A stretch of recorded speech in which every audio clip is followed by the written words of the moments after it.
가장 뜨거운 이슈 오늘의 헤드라인 출발 새아침 헤드라인 인터뷰. 네, 어제 오전에 아침에 일어나자마자 출근길 버스 운행이 제대로 되는지 확인한 분들 많으셨죠. 일단 전국 대부분의 지역에서 버스 파업은 철회 또는 유보됐습니다. 한 고비 넘겼습니다. 하지만 문제가 전부 해결된 것은 아닙니다.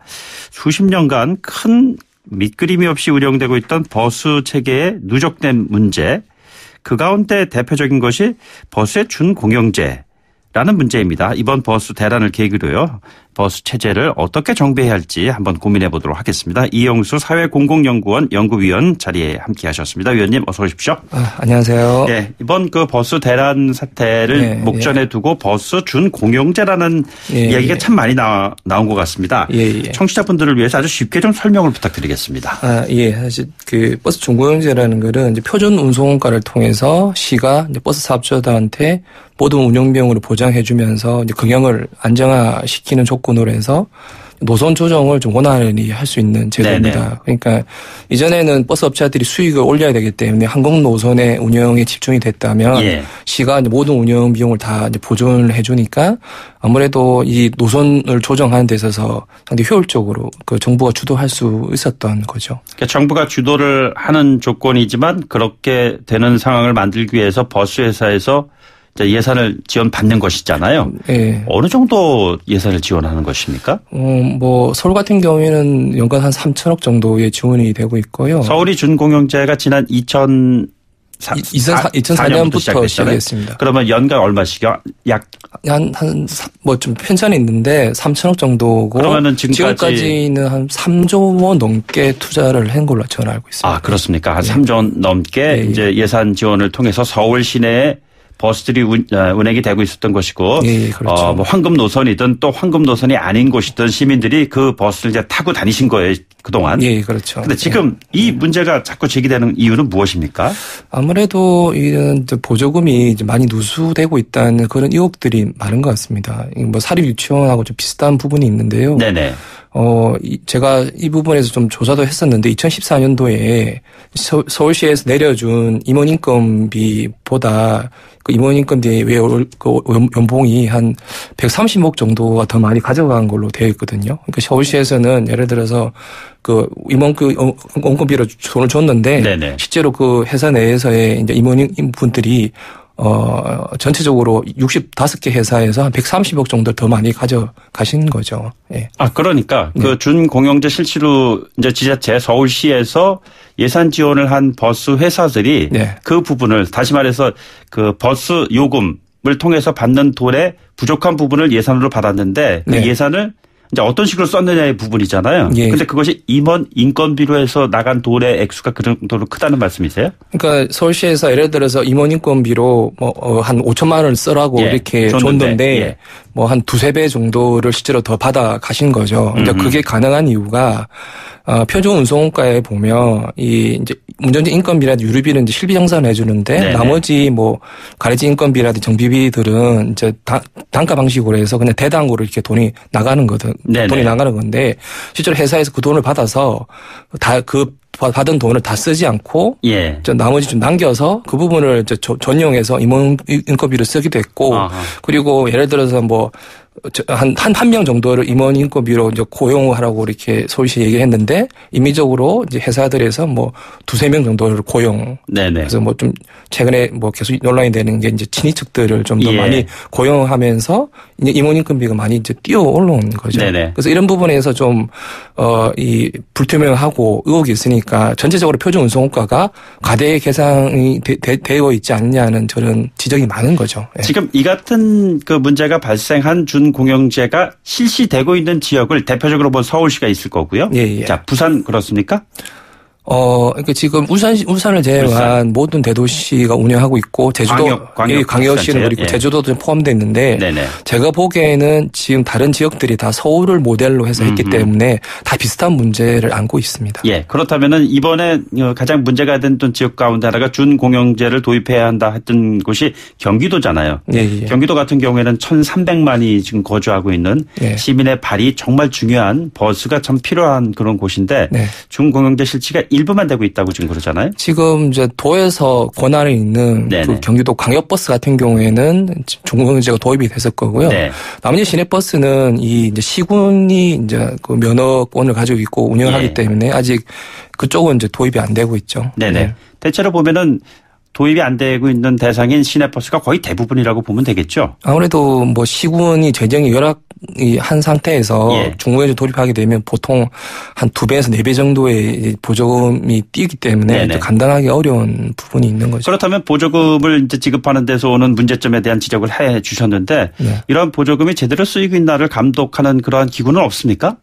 이게 지금 이게 사립 유치원 때처럼 이게 보조금이지만 지원금처럼 약간 인식이 되면서 관리 감독이 제대로 안 되고 있죠. 예를 들어서 뭐 보조금 관리법이라든지 지방재정법에 따라서 공공사업은 이 통제가 잘 돼야 되는데 제가 보기에는 그렇게 좀 잘 안 되고 있는 것 같습니다. 그리고 이게 좀 조례도 좀 미비하다 보니까 그 시 입장에서는 그 표준운송업에 따라서 재정을 지원하면 그 쓰는 거는 좀 자유를 주는 것 같아요. 그렇기 때문에 아까 얘기했듯이 임원인건비의 과다가 좀 발생하는 거죠. 예. 지금 방금 전에 말씀하셨던 보조금과 지원금의 차이는 지난번 우리가 유치원 3법을 통한 그 논의 과정에서 구분이 됐잖아요.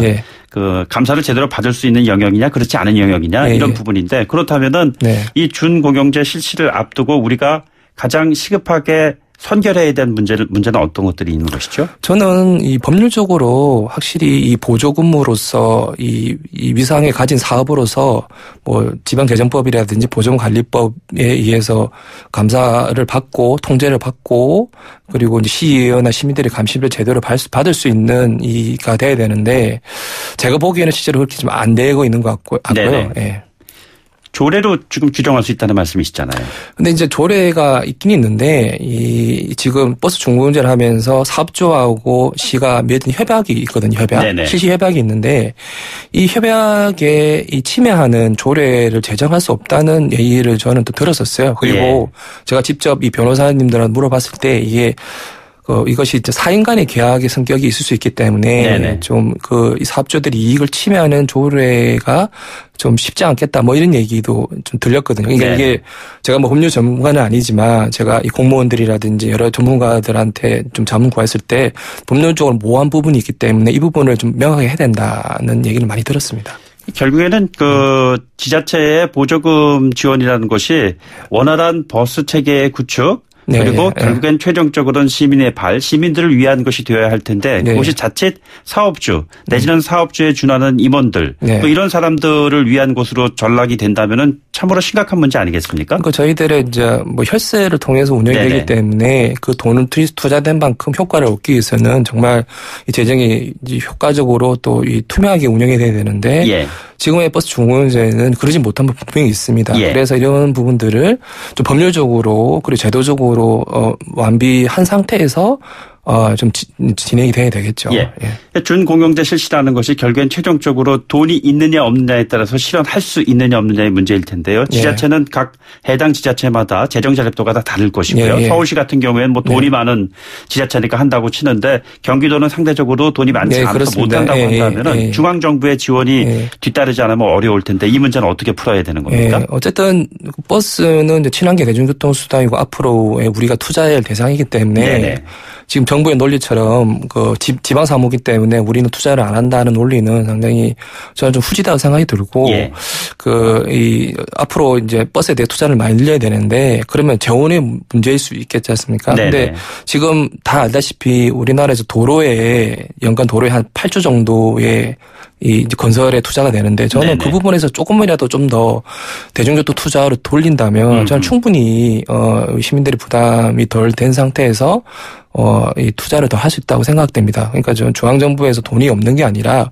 어떻게 돈을 배분하냐의 문제로 좀 바라봐야 되지 않겠냐 생각하고 있습니다. 도로 건설에 투입되는 예산의 한 8조 정도가 되는 비용을 도로 위를 달리는 교통수단에 쓰인다면은 준공영제 도입하는데 많은 도움이 될 수 있을 것이다 이런 말씀이신가요? 그렇죠. 지금 도로에 까는 이 재정이 유류세를 통해서 지금 제충되고 있는데 자동차 오염을 내는 이 유류세에 대한 징벌세가 다시 도로를 까는 데에 쓴다는 건 사실 좀 논리적으로 맞지 않죠. 예. 그래서 이 유류세를 걷어서 이런 이 자동차 사용을 줄일 수 있는 대중교통에 투자하는 게 사실은 맞는 거고, 네네.